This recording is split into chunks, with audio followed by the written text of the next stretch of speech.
हर हर महादेव, जय भोलेनाथ। नमस्कार, मैं साधना पांडे मार्गदर्शन पे आपका स्वागत करती हूँ। दोस्तों, सावन का प्रिय मास प्रारंभ हो चुका है।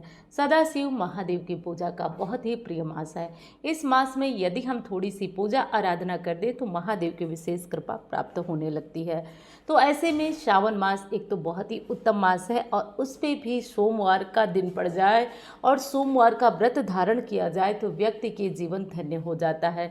व्यक्ति के जीवन से कष्ट, दुख और पापों का नाश हो जाता है। तो आज के वीडियो में जानेंगे कि सावन मास में पड़ने वाला सोमवार कब कब है और इन सोमवारों में कौन कौन व्रत कर सकता है। और दूसरी चीज़, मंगला गौरी व्रत सावन मास में सोमवार के साथ साथ मंगलवार का भी विशेष महत्व होता है। मंगला गौरी व्रत भी अखंड सौभाग्य के लिए किया जाता है। तो मंगला गौरी व्रत कब है और साथ साथ सावन की शिवरात्रि बहुत विशेष हो जाती है, जैसे फाल्गुन मास की शिवरात्रि होती है। तो ये सभी शुभ दिन हमें किस तारीख को पड़ रहे हैं, सावन पूर्णिमा, रक्षाबंधन किस दिन है, तो सारी ही विशेष बातें आज के वीडियो में जानेंगे। चलिए दोस्तों, पहली चीज़ तो हम ये जान लेते हैं कि सावन मास भोलेनाथ की पूजा के लिए प्रिय मास है और ये मास प्रारंभ हो जा रहा है 22 जुलाई से। ध्यान रखिए, 22 जुलाई से सावन का जो प्रिय मास है, महीना है, ये प्रारंभ हो जाता है। सावन का प्रिय मास शुरू होने के साथ साथ ही व्यक्ति को अपने जीवन में कुछ बदलाव करना आवश्यक होता है, जैसे कि मांस मदिरा का त्याग करें। अगर लहसुन प्याज खाते हैं, महादेव की पूजा करते हैं, प्रयास करिए कि सावन मास में लहसुन प्याज का भी त्याग करिए। सावन मास में आने वाले बहुत सारे व्रत त्यौहार होते हैं।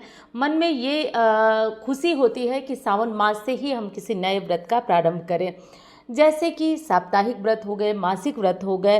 तो इन व्रतों को प्रारंभ करने के लिए शुभ मुहूर्त का इंतजार करते हैं। तो इस बार सावन में आप इन सभी व्रतों को प्रारंभ कर सकते हैं।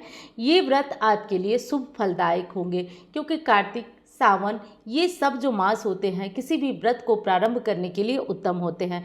तो इस बार किसी भी प्रकार की दुविधा नहीं है, आप जो भी व्रत चाहें प्रारंभ कर सकते हैं।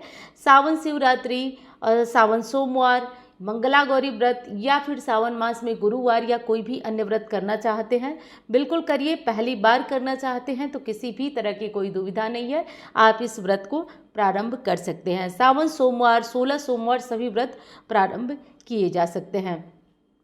अब अगली चीज़ आपको बता दूं दोस्तों कि इस मास में जो है भोलेनाथ की कृपा पाने के लिए आप किसी भी शिवालय में पूरे मास जाकर जल चढ़ा सकते हैं। 1 लोटा जल में काले तिल, चावल, चंदन, ये सारी चीज़ें डालकर आप महादेव का अभिषेक कर सकते हैं। और चाहे तो आप विधि विधान से भी भोलेनाथ की पूजा कर सकते हैं। आप चाहे तो घर पे भी मिट्टी का शिवलिंग प्रतिदिन बनाकर गमले में विसर्जन कर सकते हैं। इस विधि से भी भोलेनाथ की पूजा कर सकते हैं।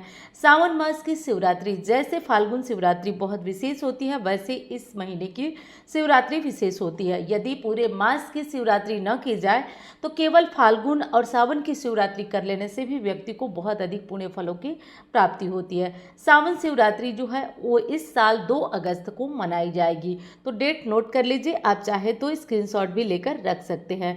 मंगला गौरी व्रत किस तारीख को है, तो पहला व्रत 23 जुलाई को, दूसरा जो है 30 को, तीसरा 6 अगस्त को और चौथा अंतिम व्रत जो है वो 13 अगस्त को है। तो मंगला गौरी व्रत करने वाले इन डेट, इन तिथियों को याद रखें। इसके बाद जानेंगे दोस्तों सावन सोमवार। सावन सोमवार बल्कि इस बार 5 पड़ रहे हैं। 5 सोमवार पढ़ना बेहद शुभ होता है, क्योंकि 4 सोमवार वैसे सामान्य पढ़ते हैं, लेकिन 5 सोमवार पढ़ना बहुत ही अधिक शिव भक्तों के लिए शुभ माने जाते हैं। तो आप सभी सोमवार की डेट, तिथियां जो हैं वो नोट कर लें।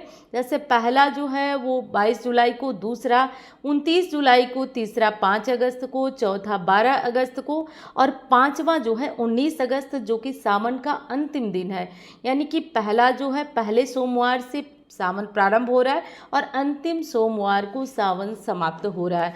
तो सावन शुरू होने का डेट भी 22 है और समाप्त होने का डेट जो है वो 19 तारीख है। तो इस तरह से करके आप अपने सोमवार की तिथियों को, डेट को याद रख सकते हैं।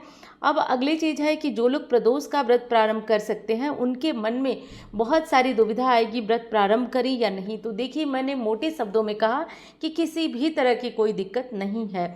और हाँ, साल 2024 में 19 अगस्त को ही पूर्णिमा का या फिर कहे रक्षाबंधन का पर्व मनाया जाएगा। तो इस तरीके से करके आपको अपने सावन की सभी विशेष पूजा पाठ आराधना करना है। पूजा पाठ और इस तरह के व्रतों से जुड़ी हुई जानकारियाँ पाने के लिए आप इस चैनल को सब्सक्राइब कर सकते हैं और वीडियो को लाइक कर सकते हैं। और दूसरी चीज़ बता दूं दोस्तों कि मुझसे कुंडली दिखाकर पर्सनल परामर्श लेना चाहते हैं तो केवल और केवल आप इन नंबरों पर ही संपर्क कर सकते हैं। तो चलिए अब मैं मिलती हूँ आपसे अन्य वीडियो में।